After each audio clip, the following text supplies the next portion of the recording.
자, 오늘 시간은 개인 심리학 이론에 대해서 함께 살펴보도록 하겠습니다. 개인 심리학 이론의 알프레드 아들러는 또 굉장히 유명한 또 학자이기도 한데요.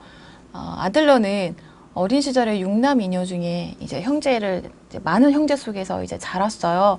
그런데 아들러는 조금 어린 시절부터 좀 많이 아팠던 학자이기도 합니다.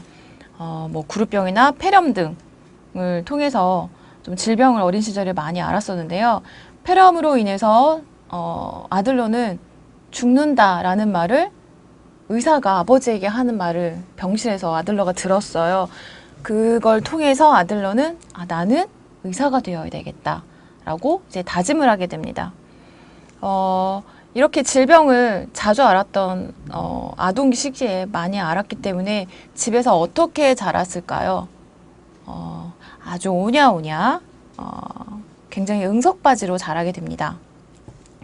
그래서 아무래도 응석바지로 자라다 보니까 자기가 굉장히 최고이고 뭐 예쁨을 많이 받았겠죠.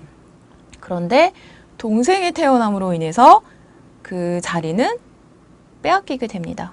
빼앗기게 되면서 자신의 자리가 좀 위태로워진다라는 것을 이제 아들러가 느끼게 되는데요. 아들러는 아버지와는 굉장히 이제 긍정적인 관계를 맺었다라고 이제 기억을 하고 있는데 어머니와는 좀 친밀하지 않았다. 아무래도 조금 그 영향을 받지 않았을까. 이제 동생들이 태어남으로써 본인의 위치가 조금 불안해지고 그러면서 어머니와는 좀 친밀하지 못했다라는 걸로 기억을 하고 있다고 합니다. 아들러는 가족 순위, 뭐 출생 순위에 대해서 굉장히 강조하는 학자인데요. 그것도 다 자신의 어린 시절이 반영된 내용이라고 볼 수 있습니다. 이렇게 자신의 자리가 위태로워졌기 때문에 형제 관계에서 아무래도 좀 투쟁적이게 되겠죠. 형을 질투하거나 그리고 동생들한테서 좀 질투를 받는 이런 형제 사이에서 굉장한 팽팽한 긴장을 느끼게 되는 아주 그런 어린 시기를 보냈던 아들러이기도 합니다.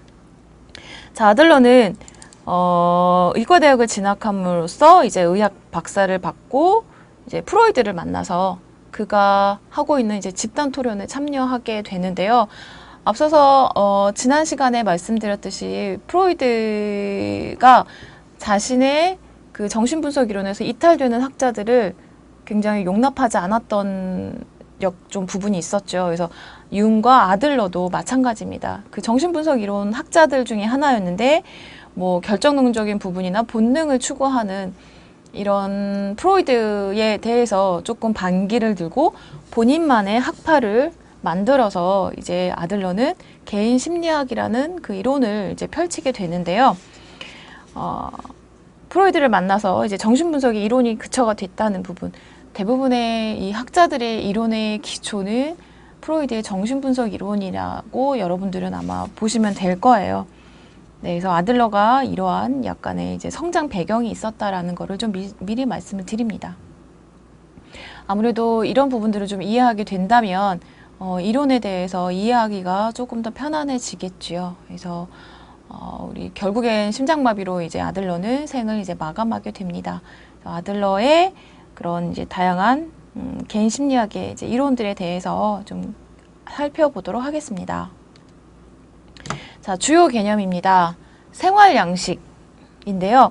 그 아들러는 자기 초년기에 그런 본인이 갖고 있는 유약함이나 영악함, 약해서 이런 부분들의 열등감을 극복하고자 굉장히 노력을 많이 합니다. 그래서 우리가 알고 있는 이 열등감이라는 거는 사실 굉장히 부정적으로 알고 있는데 열등감이 있어야 새로운 것을 발전해 나간다 라는 부분을 굉장히 이제 강조를 하고 있는데요. 본인이 아무래도 잔병 치료로 죽음까지 가고 뭐 형제가 자기 옆에서 죽은 것까지 본 사람이기 때문에 이런 부분에서 굉장히 이제 한계를 많이 느꼈죠. 한계를 느낌으로써 그런데 이 한계에서 그치는 게 아니라 한계를 뛰어넘고자 노력했던 사람이기 때문에 아무래도 이런 부분들이 그 이론에서 좀 자세하게 드러나기도 합니다. 그래서 주요 개념의 생활 양식을 볼 수 있는데요. 삶을 영위하는 근거가 되는 기본적인 전제와 가정을 의미합니다.